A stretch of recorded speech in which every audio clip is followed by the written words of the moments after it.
एक मिनट ठहरो, उन्होंने बोला। मेरी बात सुने, ये हमारी जगह है, इन्होंने हम पे रेंट पे ली है। रेंट के बाद इन्होंने कब्जा कर मुश्ताक रहमानी, मुश्ताक खैरवा, जफर खैरवा, खालिद खैरवा, उमैर एडवोकेट जो अभी एडवोकेट बना है, और मुसामा लोधी, महमूद खोकर, इन्होंने हमसे रेंट भी लिया और कब्जा कर लिया। मेरा भाई बैंक में था, उसकी डेथ हो गई, उसकी डेथ, बच्चे उसके स्टूडेंट हैं। इन्होंने ये समझा कि इनके आगे पीछे कोई नहीं, हम कब्जा कर लें। ये कब्जा माफिया है, इनका नाम कब्जा माफिया में मशहूर है। इन्होंने हमें धक्के दिए, हमें गाली निकाली, हमारे जिस्म को टच किया।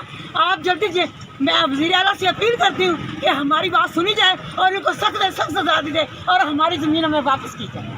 ये दमदनाते फिर रहे हैं, ये कहते हैं कि हमारा कुछ नहीं तो बिगाड़ सकता है, क्योंकि हम तो क्रिमिनल हैं, हम तो कब्जा माफिया हैं, हम तो, हमारा तो काम ही यही है। ये किसी गांव से उठ के आए हैं और इन्होंने कब्जा करने शुरू कर दिए।